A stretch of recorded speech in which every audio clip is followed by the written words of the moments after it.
Hey, I'm back with another video. The rivals grind doesn't stop, baby. There's been a lot of buzz, or lack thereof, on why nothing on the next season hasn't been shown, some theories going wild. And as I'm writing this specific section, this is before the trailer reveal. And rather than outright predictions, I have some kind of like preconceived notions or whatnot. It's just kind of guesses. I mean, that would be a prediction, but you get it. On like, on some things, which first things first, I don't know if I fully buy into Rogue being a tank or being switched to one. And I want to like point out, I feel like tank players and support players have been kind of cannibalizing each other on on which role she'll be when like both are drawing wells, whichever one she gets, it's needed. We can't be upset.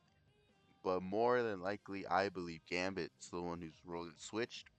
And with the whole wedding teaser, what's more unifying than having them both in the same role?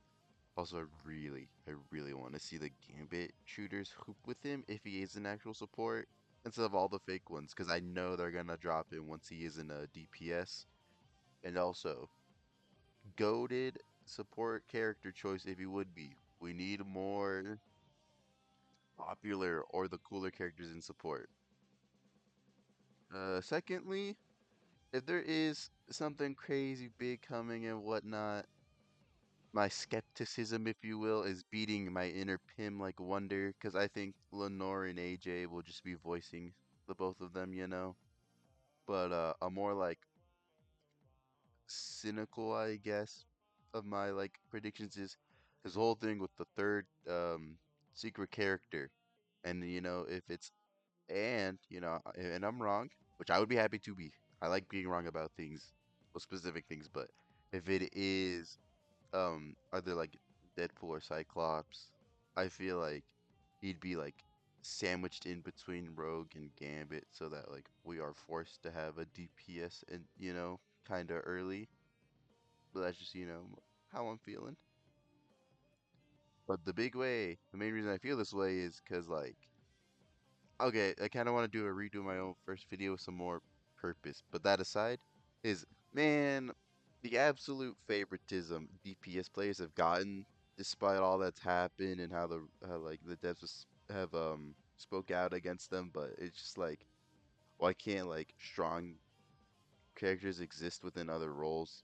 And what I'm talking is like Emma, right? You think of Emma and like think of Phoenix because when they both come out, they're the absolute top of their game. They're the best in their roles, and Emma has been nerfed consistently since her release.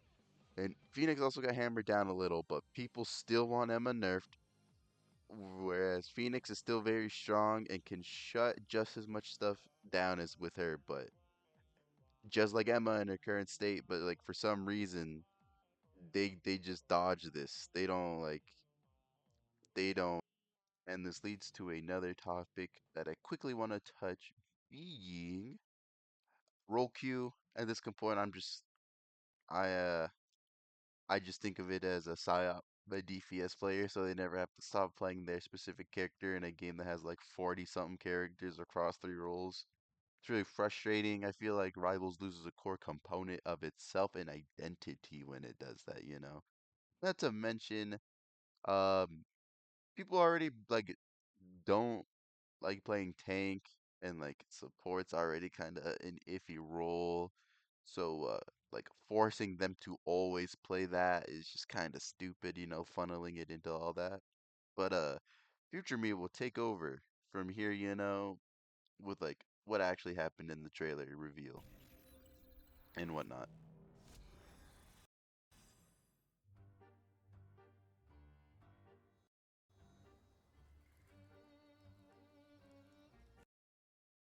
Just do this so it doesn't. Scott Summers.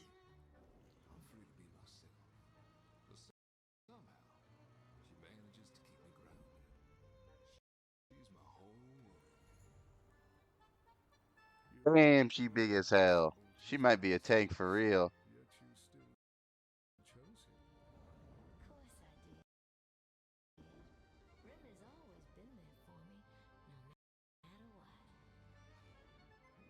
I'm sorry, I don't know why it's pausing like this. In the chaos to come.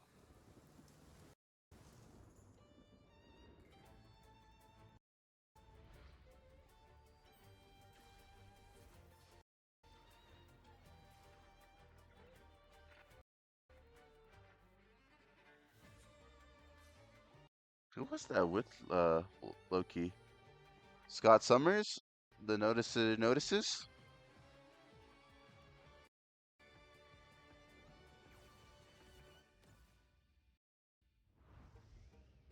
Oh my. Hey yo, why do they have like such vanilla designs? Not that I'm complaining. Uh, Live reaction to Devision. Let's see how this goes.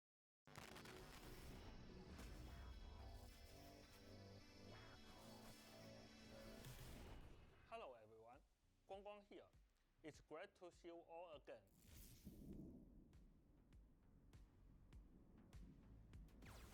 Welcome to Season 5 of Marvel Rivals. This season centers on Mr. and Mrs. X, Gambit, and Lord. After the time string entanglement interrupted They look their so good. dream wedding. To make up for the disruption, Gambit has planned a honeymoon full of surprises for Lord. But when their journey leads to a world built by the elders of the universe, can their love survive the ultimate cosmic test? For Season 5, Gambit joins Lord.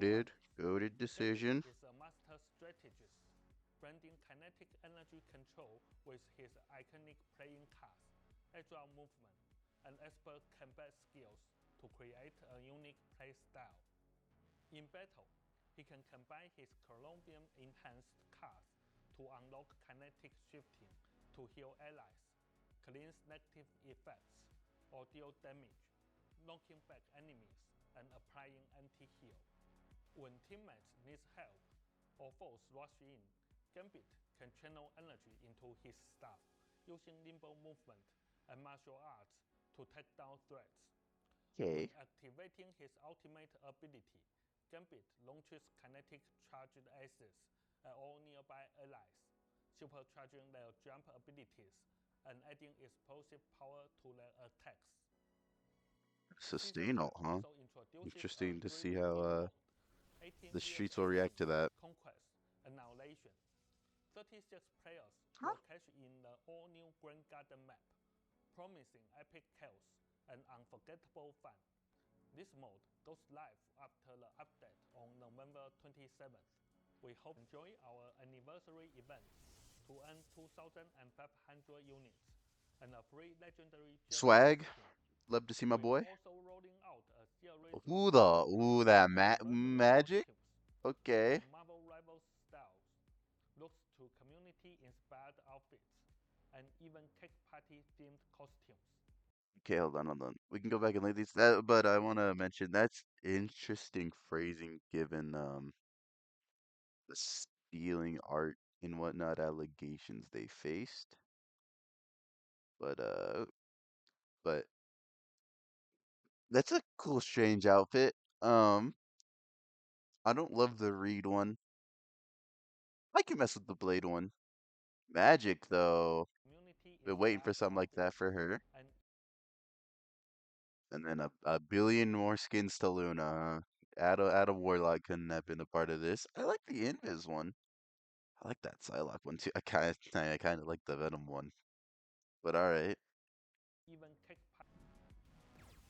We are adding a new batch of adorable accessories for Gambit, Human Torch, Magic, Mantis, Bro, is that Reed, kitty quit playing with Phoenix, me like that, Thor, man? Loki, Moon Knight, and Oh, Star-Lord, all look available before at Season 5 little update. Laura.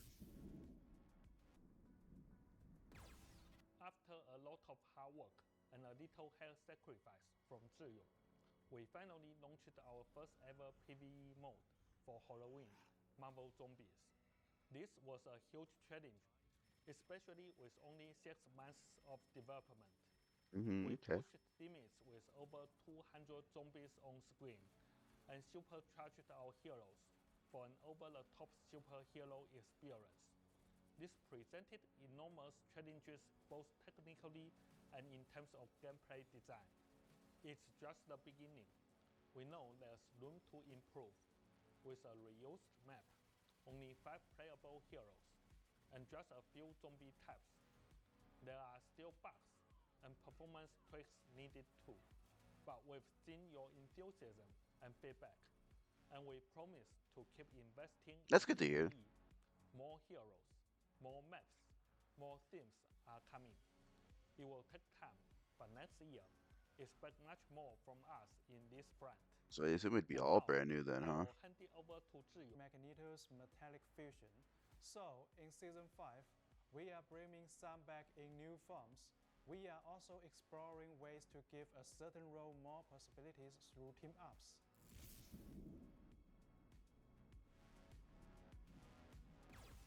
Gambit is the anchor of this team up, charging Magneto's Great Sword with Okay, kinetic okay. energy.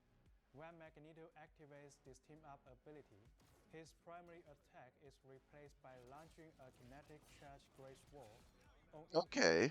it explodes, damaging enemies and ejecting unstable kinetic energy for a delayed second hit. Because the Clock and Dagger as the even it team up.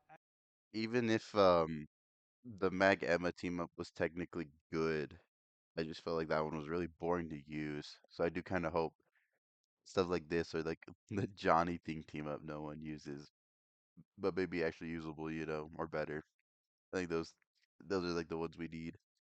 Okay, so I can't, as you can tell, I can't really do reactions. So I want to, so like what you saw was what I deemed barely watchable enough, and I wanted to, give some quick reviews or like thoughts I didn't discuss, which,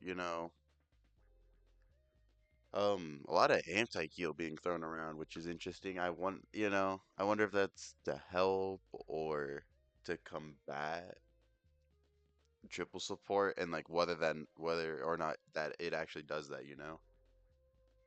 And Gambit seems he's got a lot going on. So I wonder if his healing isn't necessarily the best, but because of all that utility he has, if it makes up for it, kind of like Adam. But overall, season 5 looks interesting because of like how much of a shakeup I think are gonna be. There's no nerfs this season, and I feel like the game kind of got a little stale with like how roles are meant to be played, what's the best in each role. So like you can't be upset about like deviating or trying to switch things up. I like patch notes are out, but like I don't think like I'm a big enough nerd.